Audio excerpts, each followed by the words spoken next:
Eu vou lhe fazer uma pergunta. Você se sente injustiçado por alguém ou por algo? Você alguma vez se sentiu injustiçado? Quanta gente hoje se sente e vive injustiçada? Será que Jesus está falando que os que são injustiçados vão ser saciados?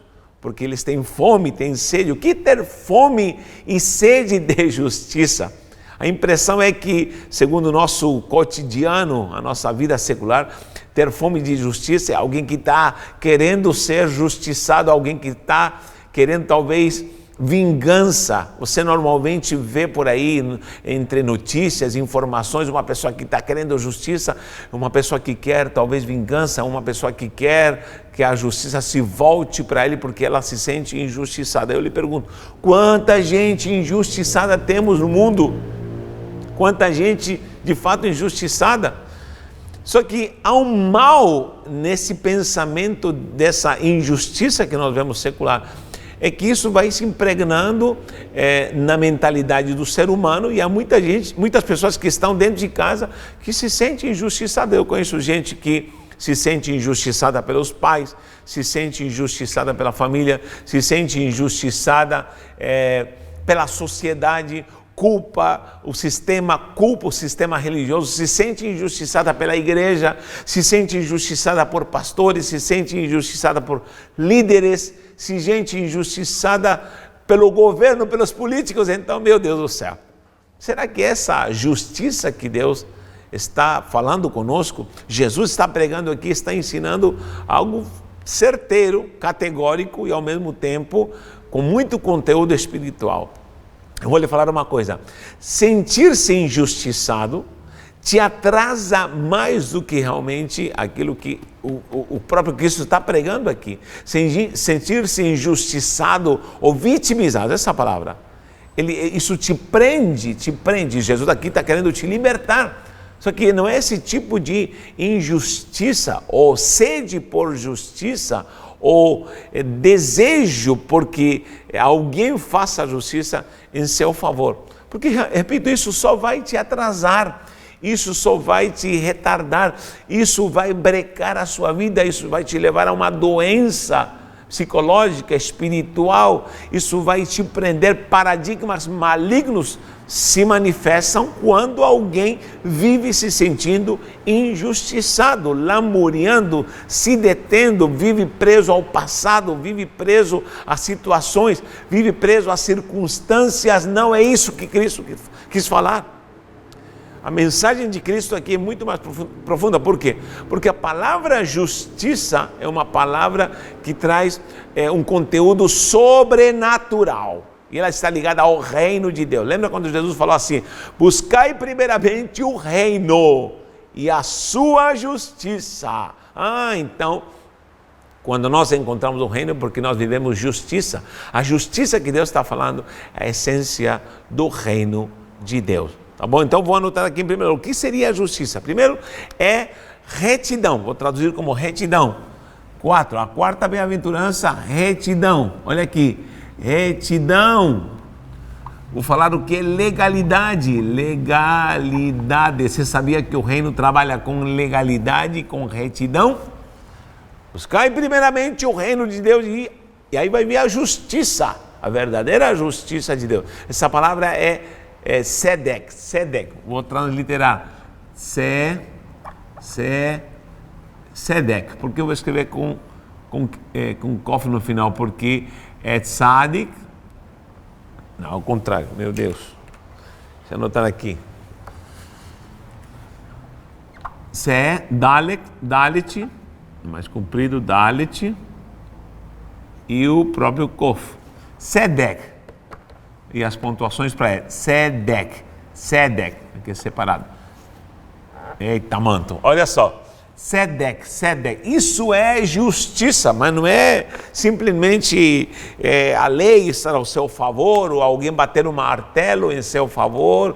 Não, a justiça é uma ação sobrenatural, é uma essência e uma dimensão sobrenatural, onde você vive a vontade do reino, você vive a vontade de Deus, onde você principalmente vive os preceitos e os princípios de Deus. Olha só, tem um esquema que eu sempre ensino, quem me segue, já falei sobre isso, mas vou relembrar, você que não viu, vai ver agora, de como você alcança a glória desse reino. Vou voltar sobre a palavra aqui, reino, vou anotar aqui, reino, ó. Reino, porque a justiça se manifesta no reino. Justiça. Reino, justiça. A justiça é oriunda de quê? Da fé, do crer. E a fé, é ao contrário, para cá, é pela palavra. Palavra. Olha só, esse esqueminha já tenho falado muitas vezes, me acompanha aqui. Palavra gera fé. A fé vem por ouvir a palavra, pela pregação da palavra é gerada a fé. Isso aqui é crer. Crer. Já vou citar versículo. Quando você vive fé verdadeira, genuína, você crê pela palavra, não é crer em qualquer coisa. Você tem que crer na palavra, a revelação da palavra está de fato na tua vida, então vem a fé. Da fé surge a justiça, porque pelo crer é gerada a justiça. A palavra do Senhor diz que com coração se crê para justiça. Isso está em Romanos.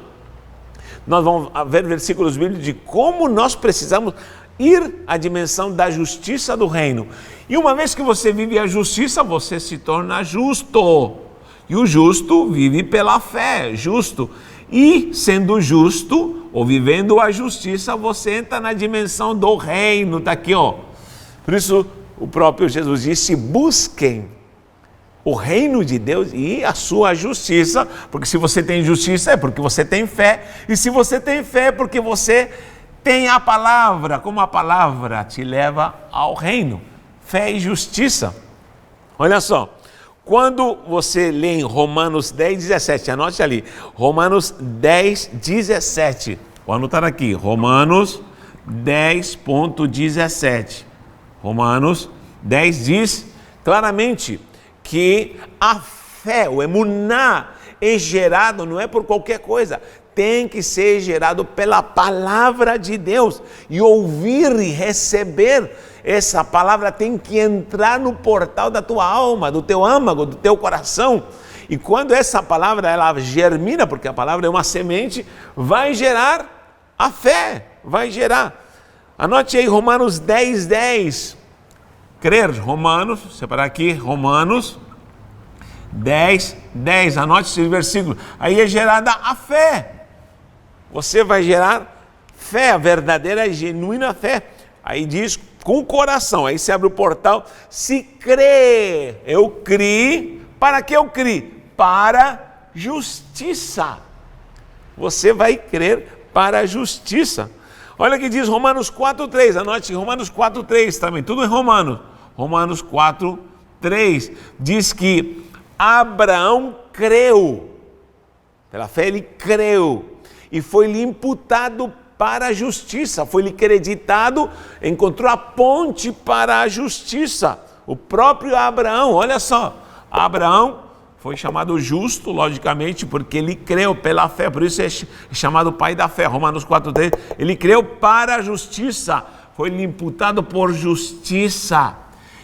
E uma vez que você entra na justiça, você entra na dimensão do reino, buscar primeiramente o reino, e aí virá a justiça. Muita gente me pergunta, mas espera aí, se a palavra é que gera fé, como esses homens viveram pela fé se não existia a palavra? Quem disse que não existia a palavra? Meu Deus do céu! A palavra só foi escrita, lógico, por Moisés. Ele começa a Torá a escrever até vários escritores, até muitos escritores, até o Apocalipse, com certeza, até fechar esse cano. Mas vou lhe falar, a palavra é eterna, existia antes. Olha o que diz, leia o que diz em Gênesis 26, 5. Aí está declarado que Abraão guardou a palavra, mas como se a palavra não estava escrita. Olha o que diz, 26, 5. Porque Abraão obedeceu minha palavra, olha, palavra, guardou meus mandamentos, que mandamentos? Meus preceitos, meus estatutos e minhas leis. Está lá em Gênesis 26, 5. Anote isso aí, por favor. Vou colocar aqui. Gênesis 26, 5. Já que estamos falando de Abraão, o pai da fé. Esse Abraão já guardou leis, mandamentos, estatutos, como se somente séculos depois Moisés no monte vai escrever a lei. É porque a lei de fato já existia. É porque a lei, a ordenança de Deus, os preceitos da palavra, a excelência do que é a Torá, da profecia, da revelação, tudo já existia. Sabe por quê? Porque a palavra é o verbo, e o verbo é o próprio Yeshua, Jesus eterno, antes da fundação do mundo. Então, a palavra já existia na fé desses homens. Todos esses homens que você vê na Bíblia já viviam pela fé, e se viviam pela fé porque já tinham a palavra. A maior prova está aqui com Abraão. Imagina Noé construir uma arca sem noção nenhuma, já tinha revelação. Noé sacrificou depois de sair da arca. Quem mandou ele sacrificar, se a lei que demanda sacrifício só vai existir depois de Moisés, no tabernáculo? Olha só, você vê já Abel sacrificando. Quem ensinou Abel a sacrificar? A palavra já estava no coração desses homens. É por isso que eu critico. Muita gente também não gosta quando eu falo isso. Muita gente é bibliólatra. O que é um bibliólatra? Uma pessoa que idolatra a Bíblia. O que é isso, pastor, você vai falar? Preste atenção. A palavra Bíblia significa biblioteca, concorda comigo? A palavra Bíblia não está nas Sagradas Escrituras. Bíblia é uma palavra comum que significa biblioteca, uma junção de livros recompilados para poder trazer, logicamente, um propósito, e temos aqui, graças a Deus, 66 livros preciosos, logicamente, por revelação divina, são as Sagradas Escrituras. Só que a palavra, ela é eterna, porque a palavra é Cristo. Antes de ser escrito a Bíblia, a palavra já existia. Depois, do Apocalipse para frente, a palavra vai continuar existindo, porque a palavra é eterna.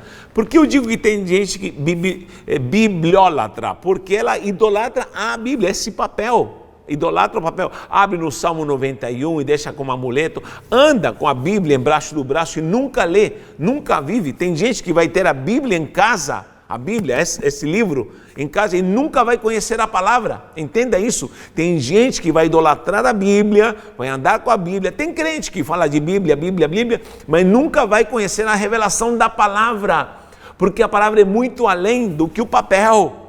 A palavra é muito mais gloriosa. Abraão a conheceu antes dela ser escrita, a maior prova. Aqui, lógico, nós temos de Gênesis e Apocalipse a revelação plena para sermos salvos, conhecer a Deus, conhecer a salvação, conhecer o céu, tudo que precisamos está aqui. Mas a palavra é eterna.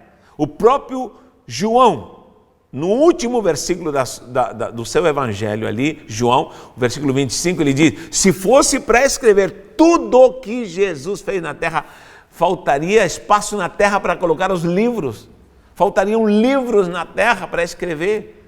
Faltariam livros para escrever. Só aquilo que fez na terra. Imagine se eu fosse para escrever tudo. Se fosse para se escrever tudo que Deus é. Ele é infinito, como você vai jogar ele num papel.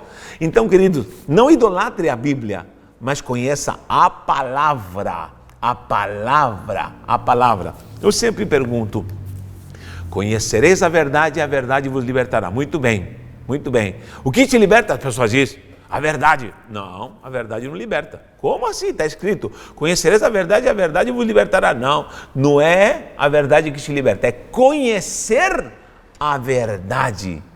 Conhecer a verdade te liberta. Você conhece a palavra ou você idolatra somente a Bíblia?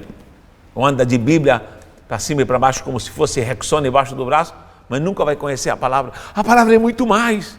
Conheçamos e prossigamos em conhecer. Esquadrinhar as Escrituras nos leva a quê? A fé verdadeira. É por isso que estão pregando um monte de lixo por aí, estão pregando um monte de doutrina, estão inventando um monte de coisa, e tem gente que está engolindo tudo. Depois vai ter uma indigestão espiritual e, lamentavelmente, no final vai se perder porque não conheceu a palavra. Isso vai te levar à verdadeira fé, e a fé te leva à justiça, e a justiça ao reino. Então aí eu posso falar: bem-aventurados nós já vimos que bem-aventurado é muito mais do que feliz. Bem-aventurado é aquele que tem fome e sede de quê? De ser vingado, de que o juiz dê a causa para ele, de que talvez ele viva talvez plenamente, porque as pessoas que o injustiçaram reconheçam que ele é tadinho e ele era justo. Não, essa justiça aqui é a justiça do reino. A justiça do reino que começa por um portal que é a palavra, que leva ao portal da fé, que leva à justiça e que te leva à glória do reino de Deus. Meu Deus, é muito mais profundo do que nós imaginamos, não é? Então, se vitimizar, dizendo, como eu sou injustiçado pelo meu pai, pela minha mãe, pelos meus filhos, pelo meu patrão, isso é lamúria, isso é lixo tóxico que deve ser repreendido da nossa vida. Isso é lixo emocional que não leva a nada. Levante-se. Teu pai te injustiçou, levante-se. Tua mãe te injustiçou, a sociedade te injustiçou, levante-se, guerreie, porque o Senhor te diz, busque o reino, tenha sede do reino, tenha sede da verdadeira justiça, e essa justiça vem através da santa, gloriosa palavra de Deus, que é eterna. Aleluia! Que o Senhor te guie para isso, em nome do Senhor Jesus, tá bom? Então, temos aí os que serão fartos. É fartura, mas não é fartura material, é fartura em todos os sentidos. Uma pessoa que está farta da justiça é uma pessoa que conheceu a Deus. Pode lhe falar o que quiserem, podem matá-lo, podem prendê-lo, podem persegui-lo, podem... meu Deus, se preocupa não, eu conheci a Deus, conheci a glória do reino, conheci a glória da justiça, fui saciado, porque vivo uma vida de fé, porque vivo a palavra, conheci a palavra. Que o Senhor te guarde para que você viva a justiça e tenha de fato sede da verdadeira justiça. Também diz, bem-aventurados os misericordiosos, vou anotar aqui, o que significa ser misericordiosos? Diz porque os misericordiosos vão alcançar misericórdia. Versículo 7 é a quinta, vou anotar aqui, meu Deus, aqui não cabe mais nada, vou apagar aqui, me acompanhe. O que seria ser uma pessoa que vive a misericórdia? Será que misericórdia é simplesmente ser uma pessoa boazinha, que ajuda ao próximo? Os misericórdios são aqueles que fazem boas obras, dão um sopão na rua. Quem são as pessoas misericordiosas? Vou anotar aqui o que é, na verdade, os misericordiosos. 5, vou colocar aqui, compaixão. Compaixão. São os misericordiosos. Misericórdia. Muito bem. Vou fazer um paralelo com compaixão. O que é misericórdia? A palavra miseres cordis, no latim. Miseres. Misericórdia. Aqui é coração. Vou desenhar um coração. Córdia, cardiovascular. Cardiologia é coração.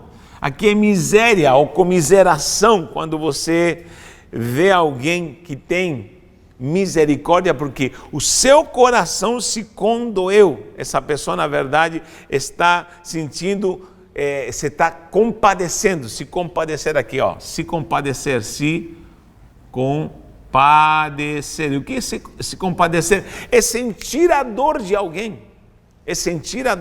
Independente de quem essa pessoa seja. Então, misericordioso é sentir essa compaixão, um amor altruísta, independente de qualquer coisa, essa pessoa está se doendo pela situação de alguém.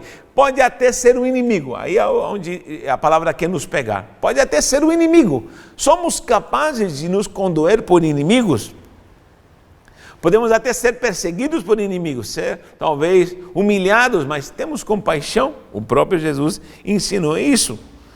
Em Mateus 5,44, se você avança mais para frente, você vai encontrar algo que começa a apertar o discurso de Jesus. Olha o que ele está falando aqui no versículo 43, diz assim: ouvistes que foi dito, amarás o teu próximo e ode teu inimigo, não queira saber do seu inimigo.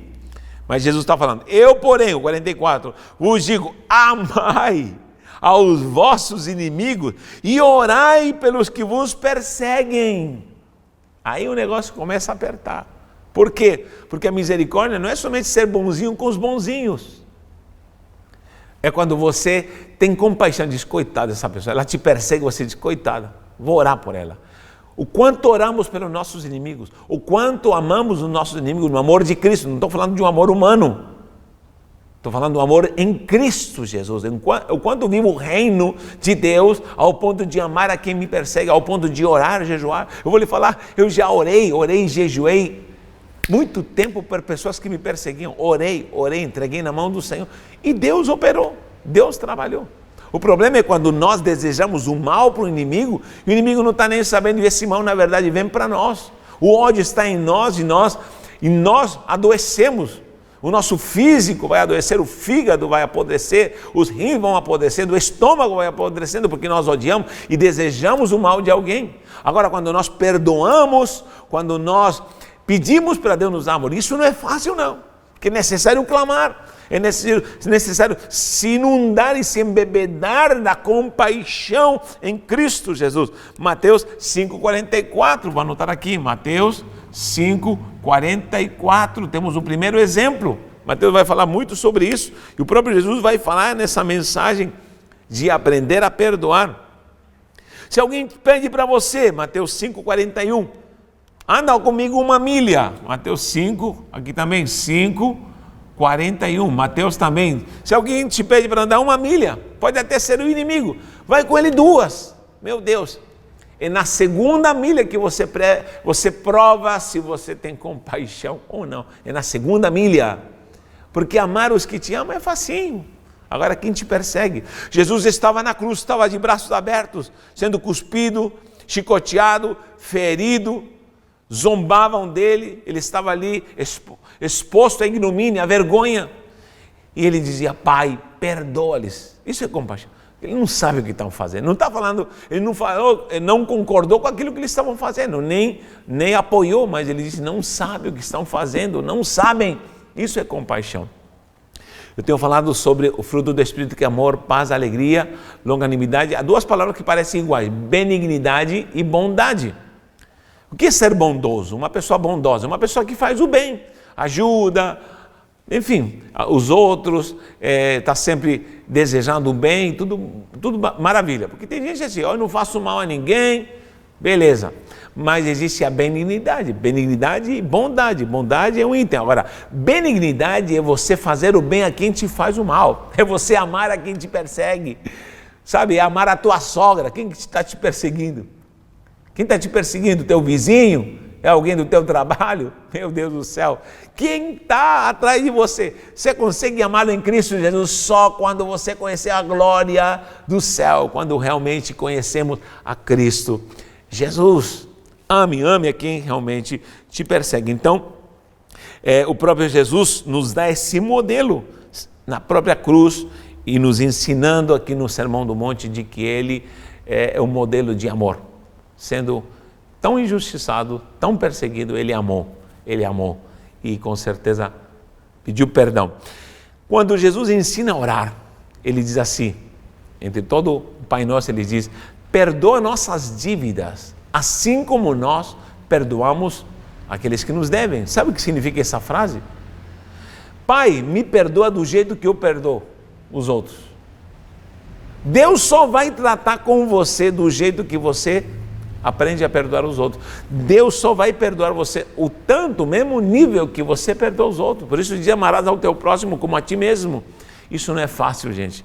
Precisamos muito da graça do Senhor, do amor de Deus, precisamos da palavra, precisamos da autoridade, dessa fé gloriosa que te leva à justiça, que te leva à glória do reino, que é conhecer a plenitude desse Deus precioso. Daí a necessidade de nós vivermos essa graça de poder perdoar, de poder ser misericordiosos, para quê? Para alcançar a misericórdia de Deus. Mais uma bem-aventurança, muito bom. Bem-aventurados os limpos de coração. Vou falar sobre santidade, ponto 6, santidade. Olha aqui, santidade. Limpos de coração, limpos de coração. Os limpos de coração, vou dividir aqui. Santidade, limpos de coração. Estar limpo de coração não significa que você está 100%. Sabe quando você passa cloro, cândida, desinfeta e está 100%. Não. Ser santo para Deus, você pode estar com imperfeições, mas você está lutando, perseverando na santidade. Por isso diz aqui, bem-aventurados que têm o coração limpo, porque eles vão ver o próprio Deus, vão ver a bênção, a glória, a virtude, o poder do próprio Deus. Porque a santificação é um processo, porque Jesus te santifica, o Espírito Santo te santifica, a palavra te santifica, mas quem não garante que amanhã ou algumas horas depois você não vai cometer um erro? Qual é o homem que não peca por pensamentos, por palavras ou atitudes? Agora, preste atenção, nós não somos mais pecadores. Eu estou reafirmando o que eu sempre falo, o pecador é aquele que ama o pecado, vive no pecado e não se arrepende do pecado. Agora, nós somos santos lutando contra o pecado. Você não é um pecador tentando ser santo, você é um santo, homem santificado, mulher santificada, lutando contra o pecado. O pecado vai te sujar às vezes? Sim, com certeza, mas você luta, vai embora, levanta, vamos embora, se levanta. Isso é buscar de fato a santidade. O escritor de Hebreus, como já disse, eu creio que é Paulo, Hebreus 12:14, anote aí, Hebreus 12:14. Hebreus 12:14 diz, buscar a paz com todos e a santificação. O que é santificação? Ou santidade, sem a qual ninguém verá o Senhor. Essa santidade é o processo que me leva a cada dia a vencer o mal, que me leva a ver a pessoa de Deus, e ver Deus na minha vida, ver Deus na minha casa, e ver um dia eternamente na glória. Então, eu tenho que vencer. A palavra kadosh, kadosh é kof, vou anotar aqui, kof, dalet, kadosh, vav e shin, kadosh, que significa separado, separado. Uma pessoa kadosh é uma pessoa que está totalmente separada, que está separada, pontuação para shin e pontuação para o kadosh, é uma pessoa que está totalmente separada, se afastou, decidiu se afastar do mundo, decidiu se afastar da carne, decidiu se afastar das coisas malignas. Se afaste. O processo de santidade vai te levar a ver o próprio Deus, tá bom? Temos 3 bem-aventuranças aqui, creio que você entendeu. Se não entendeu, peça a luz, graças. Se eu não soube transmitir, o Espírito Santo vai te edificar, te transmitir e vai te guiar a toda a verdade, toda a justiça. Deus te abençoe. Próximo estudo, as últimas 3 bem-aventuranças. Um abraço e um beijo no coração.